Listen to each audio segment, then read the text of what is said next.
Bonjour, donc on se retrouve pour une vidéo DIY et là je vais refaire mon gel hydroalcoolique parce que j'en ai plus et que ça fait déjà un petit moment que que je le fais régulièrement. Ça m'arrive de laver mes surfaces avec. J'en mets dans un pouce-pouce, un truc à pompe. Il y a mon mari qui est en train de scier. J'en mets dans un truc à pompe pour les mains et je fais aussi mon ménage avec. Donc, étant donné que j'habite à côté d'Andorre du Pas de la Case, j'achète l'alcool à 96 en gros bidon, comme ça, mais vous l'avez en plus petit bidon.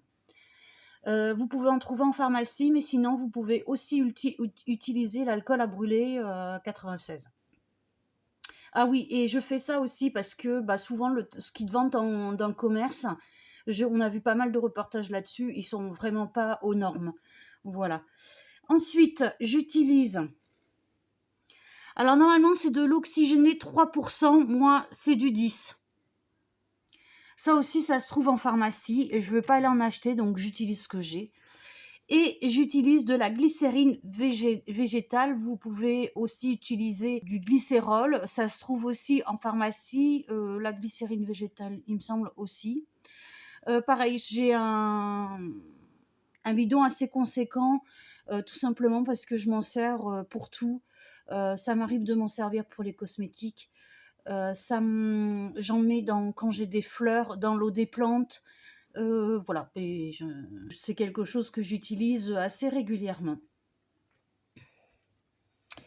Je crois que c'est tout. Et je vais prendre pour ça un truc à le pulvériser d'1 litre, parce que les dosages ils sont très précis, et c'est pour 1 litre. Après, vous multipliez ou vous divisez si vous voulez faire pour moins. Moi, je vais mettre là-dedans, donc c'est 1 litre, et les 1 litre, après je vais une fois que j'aurai bien remué tout ça, je vais en mettre dans mon truc à pouce-pouce, là, dans mon... comment on appelle ça, là? Là où vous mettez le savon liquide, là, et vous appuyez dessus, voilà. Des fois, j'ai des trous, je sais pas si c'est la vieillesse. Alors, il vous faudra... Ici, j'ai déjà commencé à préparer. Ici, il y a 833 millilitres d'alcool à 96. À côté, vous avez 42 millilitres d'eau oxygénée. Et ici, vous avez 16 millilitres de glycérine végétale. Voilà. Et je vais mélanger le tout dans ma bouteille. Et il vous faudra, donc moi, ça vous savez, j'en ai acheté plusieurs, j'en avais racheté. Donc je vais pas mettre mon truc sur le trépied, là, je vais tout mettre dedans, je vous reprends après. Voilà, donc là j'ai tout mis dans ma bouteille. Alors il faudrait que... Je vais essayer d'enlever ça, là. Donc dans ma bouteille, vérifiez bien qu'elle fasse bien 1 litre, parce que des fois ils vous mettent 1 litre et c'est des arnaqueurs, vous n'avez pas 1 litre. Donc vérifiez bien que votre bouteille fasse bien 1 litre. Et ensuite, vous allez rajouter de l'eau, compléter avec de l'eau bouillie, refroidie. Voilà.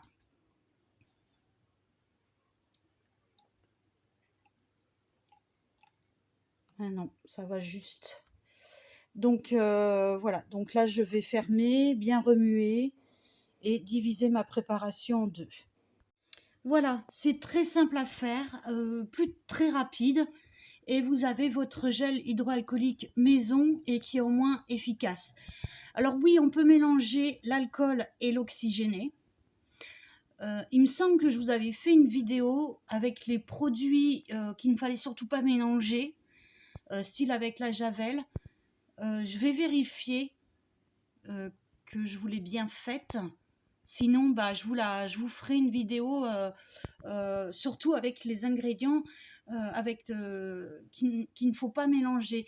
D'ailleurs, le mélange d'alcool et d'oxygéné, le mieux, par exemple, quand vous faites des cosmétiques, vous savez qu'il faut que ce soit ultra désinfecté et tout, surtout si vous faites de la vente. Voilà, il faut que ce soit ultra désinfecté. Donc en fait, il faut nettoyer d'abord avec l'alcool. à 96 degrés, voire plus. Et ensuite, vous séchez et vous faites avec l'oxygéné. Et les deux combinés vont éradiquer tous les virus, y compris le streptocoque. Voilà. Donc c'est le meilleur, voilà, si vous voulez vraiment que le truc il soit plus que désinfecté, il vous faut et l'alcool et l'oxygéné. Voilà, par exemple, de mémoire, ce que tu peux pas mélanger, c'est la javel. La javel, si tu la mélanges à d'autres produits, ça te sort un gaz hyper toxique. Donc voilà, je regarderai si je l'ai faite. Si je l'ai faite, je vous la mettrai en barre d'infos. Je vais faire une vidéo parce qu'il y a beaucoup de personnes. Bon, après, il y a des. Voilà, qui me disent que mes ongles, ils sont beaux et tout ça. Mais en fait, je vous ai toujours dit que c'était des faux. Quand j'étais jeune, c'était des vrais. Et je vais vous faire une petite vidéo courte pour vous montrer comment je l'ai fait. C'est une question de facilité, de gain de temps. Et voilà, mes ongles, ils sont faits pour 15 jours, 3 semaines. Et je suis tranquille. J'ai pas à les retoucher, rien. Et puis, je vous expliquerai la différence entre des vrais ongles et des faux ongles, notamment pour les gens qui disent que les faux ongles, c'est crade. Voilà. Sur ce, je vous embrasse et je vous dis à une prochaine vidéo.